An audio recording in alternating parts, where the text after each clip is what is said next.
Welcome to Astronomy Daily, the podcast that brings you the universe one story at a time. I'm Avery. And I'm Anna. Today, we'll be covering some unfortunate news for South Korea's burgeoning space industry, a look back billions of years to when Earth had a 19-hour day, a very busy launch schedule to close out 2025, and some serious safety concerns over Boeing's Starliner. And we'll cap things off with a major leadership shakeup at United Launch Alliance. A lot to get through. Let's start with that launch anomaly in Brazil. What happened with the Hanbit Nano rocket? It's a tough break for the South Korean company Innospace.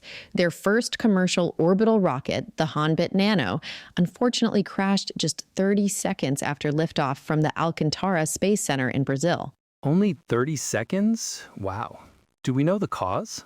The company cited a vehicle abnormality, but they haven't released specific details yet. The important thing is that no one was hurt and there was no damage to the launch facility. That's certainly the silver lining. This was a significant launch for them, wasn't it? It had been delayed a few times already. Exactly. It was carrying 5 satellites, so this was a major milestone attempt. A successful first commercial launch would have been a huge step for South Korea's private space sector. Setbacks are part of the process, but this one definitely stings for Innospace.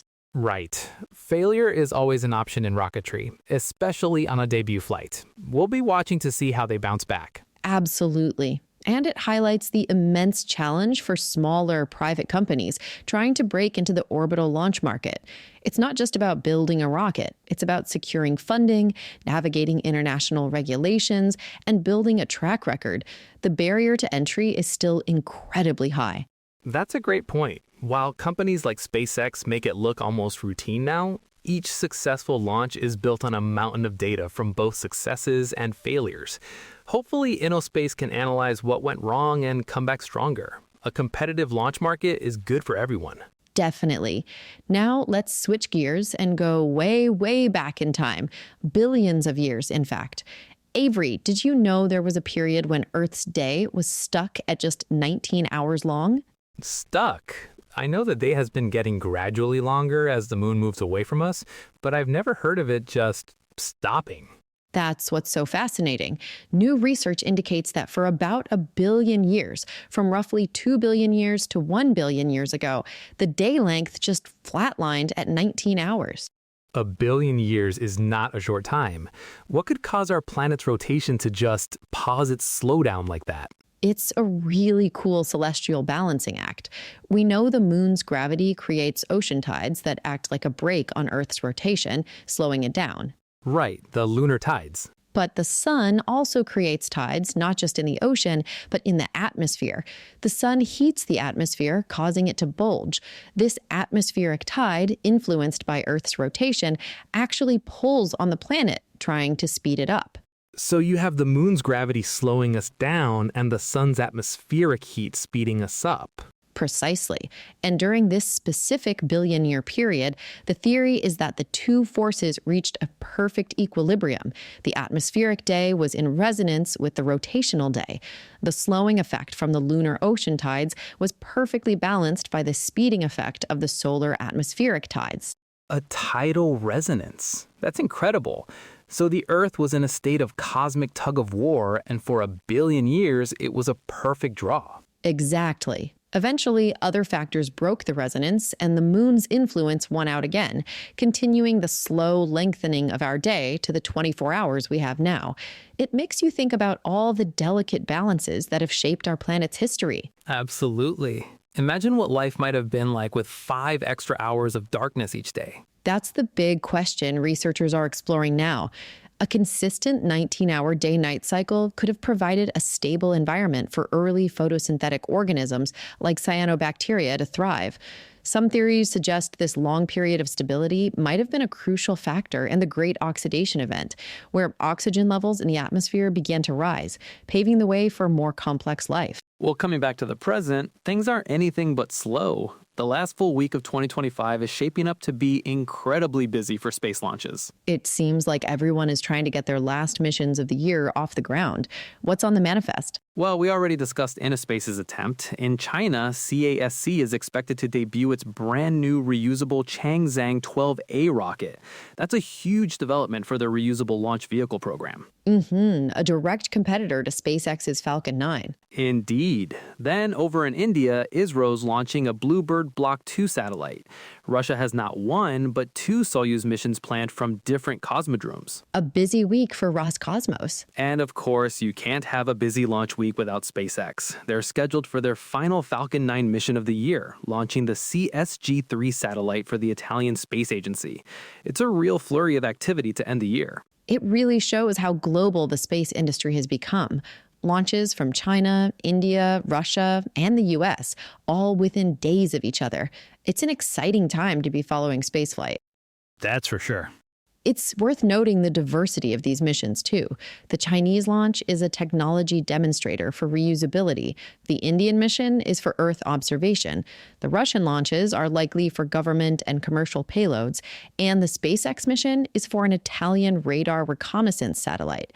It's a snapshot of the entire space ecosystem in action. And the logistical coordination is mind-boggling. You have range safety, air and sea traffic control, satellite tracking, and telemetry all happening concurrently across the globe.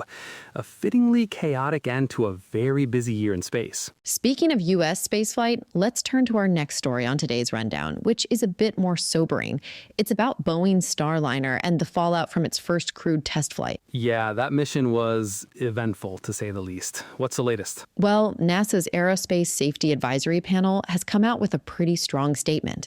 They've said that NASA should have taken the problems with Starliner far more seriously as they were happening. Let's recap what those problems were. There were multiple helium leaks and failures with the maneuvering thrusters, right? That's right. 5 separate thruster failures during docking and multiple helium leaks that were discovered both before and during the mission.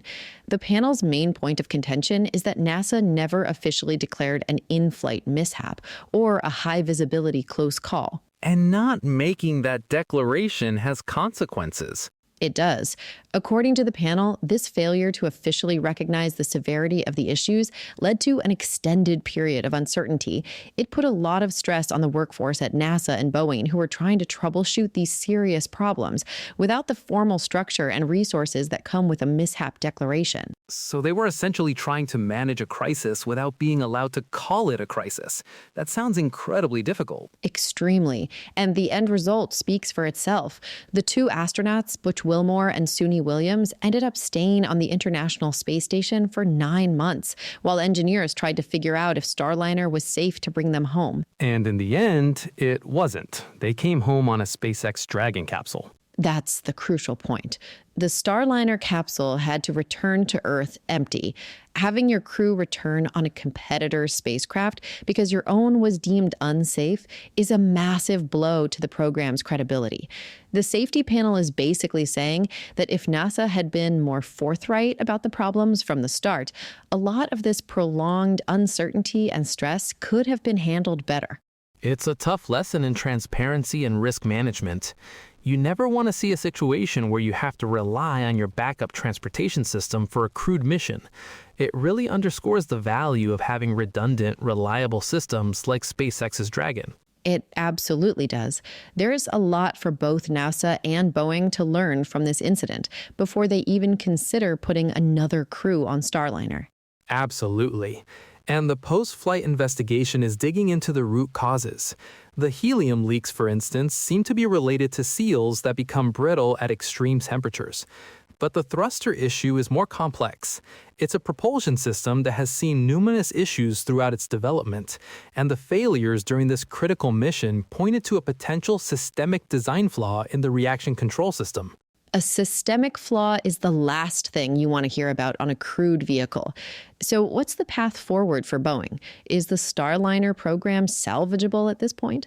It's a tough road ahead. They will likely need a complete redesign and recertification of the propulsion system, which could take years and billions more dollars. NASA is committed to having 2 independent crew transportation systems, so they won't give up on Boeing easily. But the pressure is immense, and confidence, both within NASA and publicly, has been severely shaken.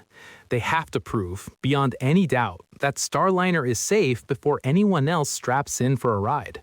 And for our final story today, we've got some big news from one of the titans of the launch industry. Tory Brian, the longtime president and CEO of United Launch Alliance, has resigned. That is big news. Bruno has been at the helm of ULA for nearly 12 years. He really guided the company, a joint venture between Boeing and Lockheed Martin, through one of its most challenging periods, facing intense competition from newcomers like SpaceX. Absolutely. His legacy will undoubtedly be tied to the development of the new Vulcan Centaur rocket. That was a massive undertaking, designed not only to replace the legacy Atlas V and Delta IV rockets, but also to end ULA's reliance on the Russian RD-180 engines. And he was such a public-facing CEO, wasn't he? He was famous for his engaging presence on social media, always willing to answer technical questions from space fans. He really modernized ULA's public image. It truly feels like the end of an era for the company. Do we know who's taking over? For now, John Elbon has been appointed as the interim CEO while they search for a permanent replacement. It will certainly be interesting to see the direction ULA takes in this new chapter. And that's all the time we have for today. From rocket failures and celestial mechanics to a packed launch schedule and critical safety reviews, it's been another busy day in the world of astronomy and spaceflight.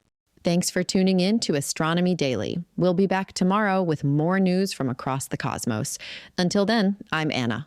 And I'm Avery. Keep looking up.